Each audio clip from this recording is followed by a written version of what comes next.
दोस्तों 9 जुलाई 2025 का दिन इस साल का सबसे बड़ा हड़ताल वाला दिन बनने जा रहा है, क्योंकि देश भर के 25 करोड़ से भी ज्यादा कर्मचारी हड़ताल पर जाने वाले हैं, जिससे बैंकिंग, डाक, परिवहन, कारखाने समेत कई सारे क्षेत्र प्रभावित होंगे। All India trade union Congress की अमरजीत कौर ने कहा कि हड़ताल में 25 करोड़ से भी ज्यादा कर्मचारियों के हिस्सा लेने की उम्मीद है। यहाँ तक कि हमारे देश के किसान और ग्रामीण कर्मचारी भी देश भर में होने वाली इस हड़ताल का हिस्सा होंगे। तो आइए दोस्तों देखते हैं और जानते हैं कि इस हड़ताल की वजह से हमारे देश में क्या बंद रहेगा, क्या खुला रहेगा, इस हड़ताल का सीधा असर किन किन क्षेत्रों पर पड़ने वाला है और आखिर ये कर्मचारी हड़ताल क्यों कर रहे हैं, इनकी क्या मांगे हैं। कई सरकारी विभाग और कंपनियों ने भी हड़ताल में शामिल होने का नोटिस दिया है। तो बैंक से लेकर खदान तक, माइनिंग तक कई सारी सेवाएं ठप पड़ सकती हैं। 9 जुलाई को 25 करोड़ कर्मचारी देशव्यापी हड़ताल पर जाने वाले हैं, जिसमें जैसा कि मैंने आपको बताया बैंकिंग, बीमा, डाक से लेकर कोयला खनन, राजमार्ग और निर्माण क्षेत्र में कार्यरत 25 करोड़ से भी ज्यादा कर्मचारी इस बुधवार को राष्ट्रव्यापी आम हड़ताल पर जाने की घोषणा की है, जिसके चलते देश भर में सेवाएं प्रभावित हो सकती हैं। इतना ही नहीं, बैंक कर्मचारी भी हड़ताल की ऐलान किए हैं। 9 जुलाई को देश भर में बैंक कर्मचारी भी हड़ताल पर रहेंगे। अपनी 17 सूत्री मांगों के समर्थन में ये हड़ताल करेंगे। मध्य प्रदेश समेत कई अलग अलग राज्यों में कर्मचारी संगठनों ने इकट्ठा होकर नारेबाजी भी की और अब 9 जुलाई को राष्ट्रव्यापी बैंक हड़ताल का ऐलान किया है। All India Bank Employees Association और All India Bank Officers Association एवं Bank Employees Federation of India ने केंद्रीय श्रमिक संगठनों की मांगों का समर्थन करते हुए बैंकिंग, उद्योग एवं बैंक कर्मियों की मांगों को लेकर ये अखिल भारतीय बैंक हड़ताल का आह्वान किया है। तो जाहिर सी बात है, देश भर के ज्यादातर कर्मचारी और बैंकिंग सेक्टर के काम करने वाले लोग बाग अगर इस हड़ताल में जाएंगे तो 9 जुलाई को बैंक भी बंद रहने वाले हैं। अगर आपका बैंकों से जुड़ा कोई काम काज है तो आपको फिर 10 तारीख को निपटाना चाहिए। यह हड़ताल क्यों की जा रही, कर्मचारियों की क्या क्या प्रमुख मांगे हैं। तो बैंक कर्मचारी संघ का कहना है कि केंद्र सरकार की श्रम विरोधी नीतियों और कॉर्पोरेट समर्थक आर्थिक सुधारों के खिलाफ 15 करोड़ से भी ज्यादा कर्मचारियों के इस बैंक हड़ताल में शामिल होने की उम्मीद है। इससे बैंकिंग क्षेत्र और उससे जुड़े अन्य वित्तीय क्षेत्र जैसे कि बीमा कंपनियां और वित्तीय सेवाओं के कामकाज में भी पूरी तरह से बाधा देखने को मिल सकती है। सभी कामकाज ठप पड़ सकते हैं। कौन कौन ये हड़ताल करने जा रहा, तो जैसा कि मैंने आपको बताया, बैंक एम्प्लॉय से जुड़े कई सारे संगठन इस हड़ताल का आह्वान किए हैं और आम जनता को भी सलाह दी गई है कि अगर आपके पास कोई जरूरी बैंकिंग काम है, नकद निकासी, चेक जमा करना या कोई दस्तावेज प्रक्रिया, तो उसे आप या तो 9 जुलाई से पहले निपटा लें या 9 तारीख के बाद फिर आपको वो करना पड़ेगा। अच्छा, अब समझिए दोस्तों, ये जो बैंक कर्मी हड़ताल कर रहे हैं इनकी 17 सूत्री मांगे हैं। क्या क्या प्रमुख मांगे हैं? केंद्रीय श्रमिक संगठनों की मांगों का निराकरण किया जाए, सार्वजनिक क्षेत्र के बैंकों और बीमा कंपनियों को मजबूत करें, बैंकों और LIC में निजीकरण यानी प्राइवेटाइजेशन और विनिवेश को रोकें, बीमा क्षेत्र में 100% FDI बढ़ोतरी रोकी जाए, सार्वजनिक क्षेत्र की सामान्य बीमा कंपनियों को एक इकाई के रूप में विलय करें, पर्याप्त भर्तियां सुनिश्चित करें, आउटसोर्सिंग और अनुबंध बैंकिंग क्षेत्र के कर्मचारियों की नौकरियों को रोकें,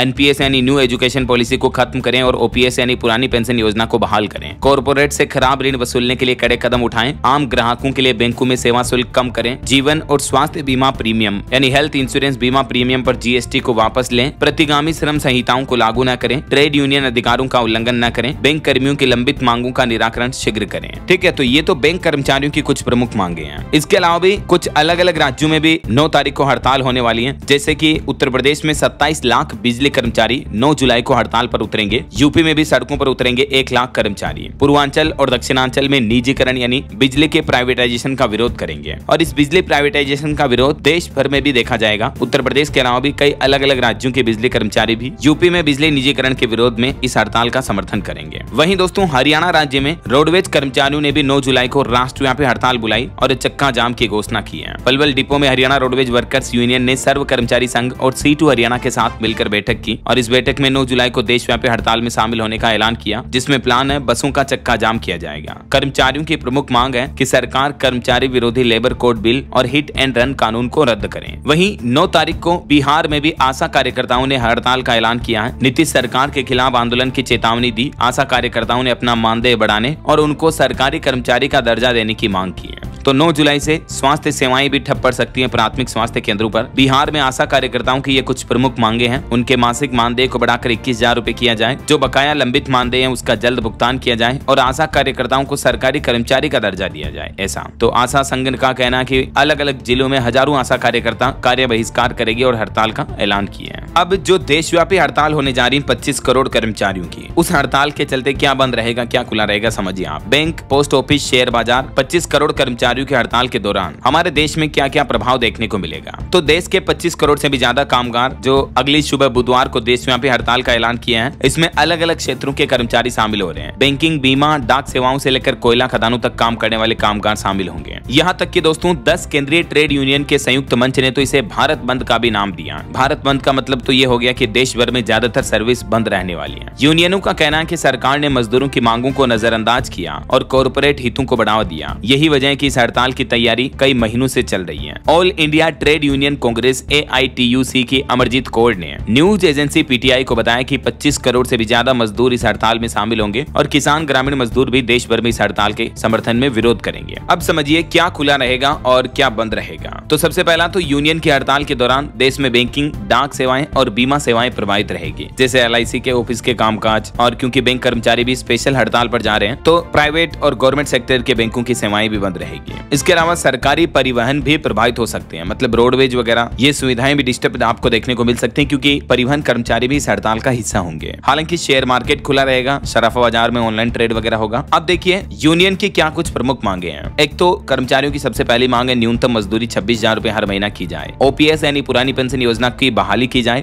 ग्रामीण और शहरी क्षेत्रों में रोजगार गारंटी योजना का विस्तार किया जाए। जो सरकार के 4 लेबर कोड बिल हैं उनको वापस लिया जाए और सार्वजनिक क्षेत्र के उद्यमों का निजीकरण यानी प्राइवेटाइजेशन रोका जाए। ये तो कुछ प्रमुख यूनियन की मांगे हैं, ठीक है। इसके अलावा किन किन संगठनों ने भारत बंद भी बुलाया हड़ताल के दौरान, तो इसमें ये 10 ऐसे संगठन हैं: Indian national trade union Congress, all India trade union Congress, Hind मजदूर सभा, centre of Indian trade unions, labour progressive federation, United trade union Congress समेत इन सभी संगठनों ने इस हड़ताल के दौरान भारत बंद का भी आह्वान किया है। इस हड़ताल के लिए कर्मचारी संगठनों के यूनियन ने सरकार पर क्या क्या आरोप लगाए हैं, तो देखिए आप। एक तो संगठन का कहना है संयुक्त मंच का कि सरकार सार्वजनिक क्षेत्र के उद्यम और सेवाओं का निजीकरण कर रही है, प्राइवेटाइजेशन कर रही है, आउटसोर्सिंग कर्मचारियों की भर्तियां ज्यादा हो रही है, ठेकेदारी और अस्थायी मजदूरों की नीतियों को बढ़ावा दे रही है। ये नीतियां मजदूरों के हकों को कमजोर कर रही है, उनके भविष्य को अनिश्चित बनाती है। और वहीं दोस्तों यूनियनों का कहना है कि 4 नई श्रम संहिताएं यानी जो 4 नए लेबर कोड हैं वो ट्रेड यूनियन आंदोलन को कुचलने, हड़ताल के अधिकार को छीनने और मजदूरों की आवाज को दबाने के लिए बनाई गई है। इसलिए इनकी प्रमुख मांग है कि सरकार ये 4 लेबर कोड बिल को वापस ले। ऐसा बाकी संयुक्त किसान मोर्चा और कृषि मजदूर यूनियन के संयुक्त मंच ने भी इस हड़ताल को पूरा समर्थन दिया है। और भी दोस्तों इस हड़ताल का किन किन क्षेत्रों पर सीधा असर पड़ने वाला है और कर्मचारियों ने अपनी मांगों में क्या कुछ और बड़ी बातें कही है, इस बाबत जानकारी आप स्क्रीन पर देख सकते हैं। और वहीं स्पेशली उत्तर प्रदेश में जो बिजली कर्मचारी भी हड़ताल का ऐलान किया है ना, तो बिजली कर्मचारियों को इधर यूपी में भी अल्टीमेटम दिया गया कि आंदोलन के दौरान अगर प्रदेश में बिजली व्यवस्था बाधित हुई तो उन कर्मचारियों को बर्खास्त कर दिया जाएगा। यूपी के बिजली कर्मी भी जो 9 जुलाई को सांकेतिक हड़ताल पर जा रहे हैं, तो इस हड़ताल के ऐलान के बाद यूपी पावर कॉर्पोरेशन के अध्यक्ष डॉक्टर आशीष गोयल ने कहा कि बिजली सेवाएं बाधित हुई तो कर्मचारियों को बर्खास्त किया जाएगा। इसलिए कर्मचारी भले ही हड़ताल कर रहे हैं, करो कोई दिक्कत नहीं है, लेकिन प्रदेश में बिजली सेवाएं बाधित नहीं होनी चाहिए। और खास करके कांवड़ यात्रा वाले इलाकों में तो 24 घंटे बिजली कर्मचारी तैनात रहेंगे, ताकि